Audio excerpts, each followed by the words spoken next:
Hi, it's Amy from the Ross Farm, and we are here for day 17 of our Countdown to Christmas boxes. We're just a little over a week away from the big day, and I am absolutely loving the boxes this year.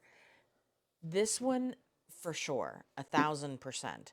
This one is pretty okay too. So I'm hoping they're going to finish strong. But let's see what we got yesterday in day 16 of our box. So for World of Wool, we got the panettone, which is that yeasty, eggy loaf with all of the mixed peel and dried fruit in it. And you can see it just looks like a little bun, doesn't it? Doesn't that look delicious? And it's fiber, so we can't eat it. And then for our Jenny's Countdown to Christmas box, we got day 1 and day 4, which I already showed you the photos of. But day 16 was our magnetic pin cushions. So the long strap one, that is a slap bracelet, and the other one is on a suction cup and will go on the front of your machine supposedly, although the one that I already have, which I did confirm I do already have one from a previous box, that one will not stick to Cave, my Bernina. So see, just slap it on right like that, and then anything metal will stick to it if it's a metal that can be magneted. So that's our little slap bracelet pincushion. I think that would be very, very useful if you were a garment maker who would be fitting things. That was what my grandmother used her wrist pincushion for. Generally, when I'm piecing, I don't need that, but I'm going to give it a shot and see if maybe I actually like it better, being able to pull the pins and stick them. I think I'd probably need to stick that on my left hand, but pull the pins and just put it on there instead of moving it to the other side of my sewing machine where the pin cushion is. So that was a good prize. And day 17 is up now. Let's see what we got. Day 17. Oh, geez, it's another thing I can't pronounce. Puto Bumbong? Puto Bumbong. Please tell me that I'm pronouncing it incorrectly. Puto Bumbong. Puto Bumbong. 66% Shetland wool, 17% sari silk, 17% tussa silk. Puto Bumbong is a beloved Filipino Christmas delicacy. Instantly recognizable for its vivid purple hue, sticky texture, and fragrant coconut sugar aroma. Traditionally steamed in bamboo tubes called bumbong over charcoal, this glutinous rice treat is served piping hot, topped with grated coconut, muscovado sugar, and a sliver of butter. It's a joyful symbol of the Simbang Gabi tradition, 9 nights of pre-dawn masses leading up to Christmas Eve. I have to think if I have any Filipino friends that I can ask about this. After each early mass, families gather at festive street stalls to share warm puto bongbong under twinkling paroles and sleepy skies. It's a ritual of comfort, community, and anticipation, and for many, Christmas simply isn't complete without it. To capture this rich cultural treat in fiber form, we've blended Shetland wool in a bold base to reflect the deep purples of steamed rice. I'm not sure how the rice is getting deep purple. I have a lot of questions about that. Sari silk adds a playful confetti of color, while tussa silk brings softness and sheen. This blend is sweet, soft, and full of texture, just like the tradition it celebrates. It sounds beautiful.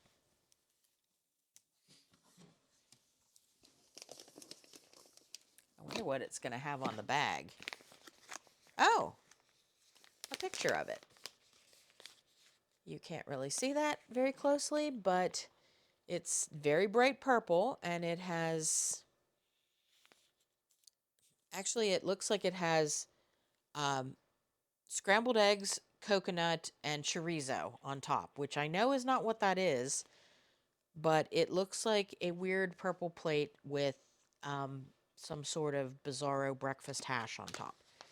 So I'm thinking this is going to be, oh yeah,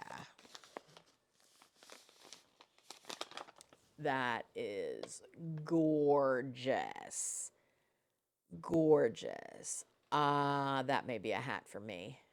I'm sure he's going to try to claim it, but I can't really see a purple hat on my guy, especially since he's got all the other hats that he's already claimed. And all I'm going to do for the rest of the year is apparently spin yarn for hats.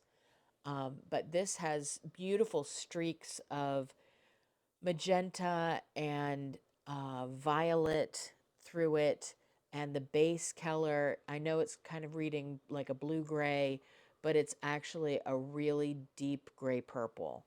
So that is absolutely gorgeous, and I love it so much. Not sure how the rice gets purple, but I love the fiber. Let's see what Jenny sent, shall we? Day 17 was right on top.